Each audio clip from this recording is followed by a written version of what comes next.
Buenos días, buenas tardes. Vamos a seguir con otra entrega nueva en la que vamos a explicar o vamos a destripar los libros clásicos de alquimia. Para ello, qué mejor forma de empezar con tan mítica serie de Walking Dead. Que ya sabéis que me gusta ponerme camisetas con serie y cosas chulas. Pues venga, vamos al lío del Montepío. De los textos más antiguos que tenemos de alquimia, ya empiezan a aparecer textos propios de alquimia con Zósimo de Panópolis, que por ejemplo aquí un extracto que he sacado de conversaciones con Platón, Sócrates y Demócrito: la piedra no está completa hasta que adquiera todos los colores obtenidos en el universo. Ten en cuenta que los filósofos fueron los primeros en intentar explicar los procesos naturales con el origen de la creación y por lo tanto meterlo en nuestro patrimonio para que sepamos encontrar la explicación. Entonces, bueno, ya veremos que hubieron filósofos naturales que nos hablan de la elaboración de la piedra filosofal, pero yo me quedo con que, mira, hasta Platón, Sócrates, Demócrito, esta gente estudiaba lo que lo llamaba, no sé si lo llamaba como la archea, la quinta esencia, el apeirón, que, claro, te decía que estaban los 4 elementos, en el sentido de que Dios hizo el movimiento y en ese movimiento habían como una desificación, que eran los 4 elementos, que era como lo mismo en distintos grados, pero que te daba la sustancia primigenia, el apeirón, que era el quinto elemento, por eso se llama también quinta esencia. Entonces, pues claro, ya con Zósimo de Panópolis, pues empezamos a ver textos súper antiguos de conversaciones que tenían los filósofos entre ellos, que estaban muy acertadas.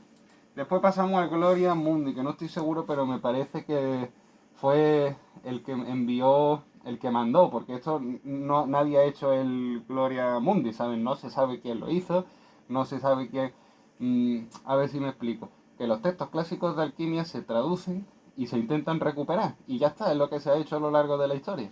Por lo tanto, me parece a mí que fue Conde de Medici que se encargó de esa labor de recogida de información y traducción para nuestro deleite en los lectores. Pues bien,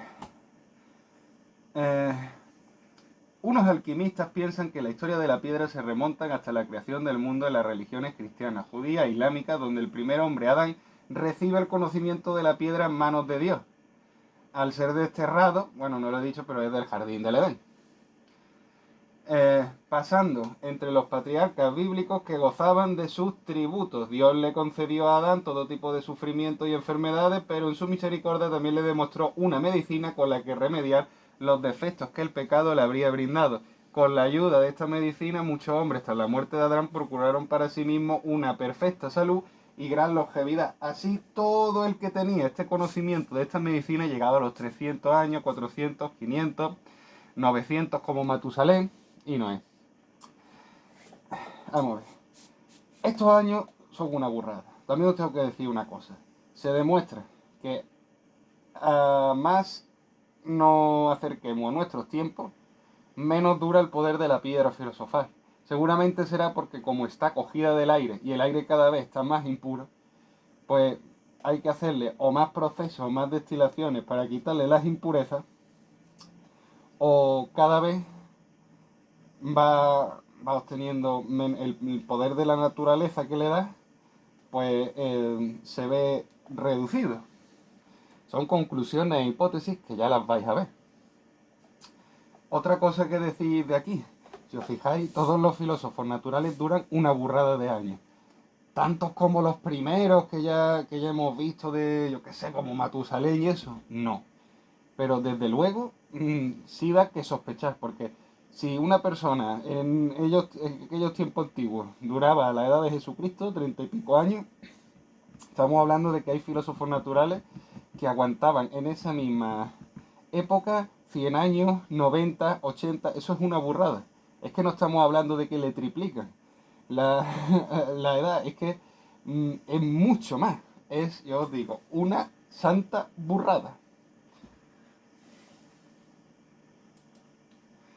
Bien, si no queremos errar a la hora de buscar información para elaborar la piedra de los filósofos, perdona que no lo haga todo esto en el proyecto, pero vais a ver que tengo tanta cantidad de información que, uno, lo tengo que hacer leído, dos, no lo puedo hacer en el proyector porque la letra se va a reducir a, en fin. ¿Y por qué lo haces con la letra reducida? Porque así digo, uff, me queda menos, me engaño a mí mismo, ya lo sé.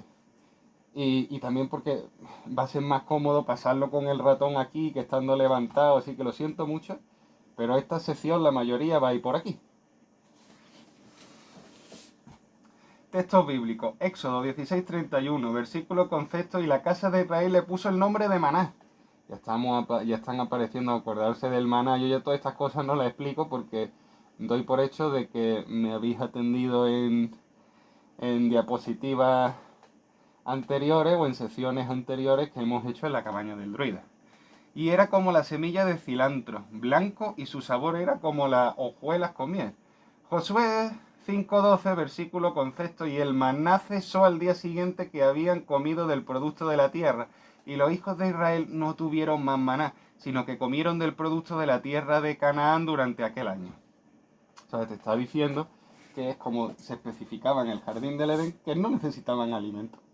Se alimentaban de una única cosa que le cedía a Dios, que era el maná. Si os fijáis, el maná viene del cielo, ¿no? Es decir, te lo manda Dios abajo para que tú puedas glorificarte, quitarte las impurezas, llegar al mejor estado de tu perfección. Número 1169, pero ahora no tenemos apetito. Nada hay que nuestro ojo excepto este maná, y el maná era como una semilla de cilantro y su aspecto como el del bedelío. El pueblo iba, recogía y molía entre dos piedras de molino, o la machacaban el portero y lo hervía en el caldero. Fijaros que el calderito mágico sale siempre, ¿eh? Por eso yo os digo que no os fiéis de que no, es que lo otro es brujería y lo otro religión, son el cielo y el infierno. No, no, no, no. Es lo mismo todo, en otro idioma. No te confundas que te están hablando de lo mismo. Y hacía tortas con él. Y tenía el sabor de las tortas cocidas como en aceite. Cuando el rocío caía en el campamento por la noche, con él caía el maná. ¡Oh, rocío! ¿Ves? En nuestro patrimonio no nos van a decir como los alquimistas, tienes que coger esto, tienes que hervirlo, tienes que ponerlo a 40 grados. Pero lo que te van a decir son verdades como puños.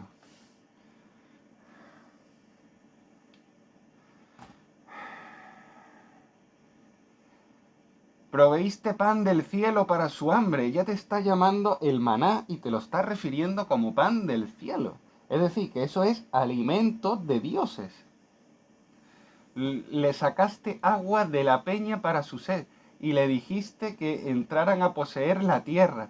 Fijaros que la tierra siempre está en maná, tierra y rocío.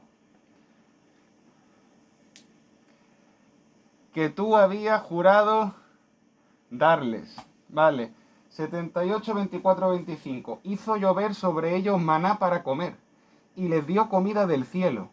Pan de ángeles, ya tenemos otra referencia, pan de ángeles, ángeles que son portadores de luz, por lo tanto el maná, que son orbes, son luminiscencias, que vienen de los corpuscitos de la luz solar, que durante la noche hay más posibilidades de verlo, sobre todo con una cámara por efecto contraste que tiene el flash, eh, por eso, porque son las luminiscencias que bajan de las esferas celestes, y por eso también se llamaban polvo de estrellas en la tradición mitológica. Y ya empezaron a poner que si la hada, que si os fijáis las hadas, que son luminiscencias blancas que están volando por el entorno. Es que es lo mismo, es que todo es lo mismo. Vamos a seguir. Pan de ángeles con el hombre les mandó comida hasta saciarlo. Fijaros, el maná sacia. Juan 6:31, versículo concepto. Nuestros padres comieron el maná en el desierto. Claro, no tenían comida y que pues, el alimento que Dios le hacía bajar. Como está escrito, les dio de comer pan del cielo. Hebreos 9:4, versículo concepto. El cual tenía el altar de oro de incienso y el arca del pacto cubierta toda de oro, en la cual en una urna de oro que contenía el maná y la vara de Aarón que retoñó y las tablas del pacto. Hostia, fijaros, estamos hablando de las tablas del pacto, estamos hablando de simbolismo que te están poniendo y te lo están comparando con el maná. Como si eso fuera un tesoro bíblico escondido. Que no es bíblico, que es alquimia, que es que está en todas las culturas. Pero estamos refiriéndonos ahora a la religión. Evidentemente, ya hice una sección que más o menos espurreaba algo sobre la verdad que hay en todas las religiones, que es esta que estamos analizando, y no lo voy a comparar en otras religiones que sea el cristianismo, lo siento mucho. Si no, no acabamos nunca. Deuteronomio 8:3, versículo concepto, y te humilló, y te dejó tener hambre, y te alimentó con el maná que no conocías, ni tus padres habían conocido, pero hacerte entender que el hombre no solo vive de pan, sino que vive de todo lo que procede de la boca del Señor. Jueces 6:36, he aquí que yo pondré, esto es muy importante, esta me encanta, he aquí que yo pondré un vellón de lana en la era. Si hay rocío solamente en el vellón y toda la tierra queda seca, entonces sabré que liberará a Israel por mi mano, como has dicho. No he seguido con el texto, pero al fin y al cabo te dice, y al día siguiente por la mañana exprimió el vellón y un vaso de rocío salió o algo de eso.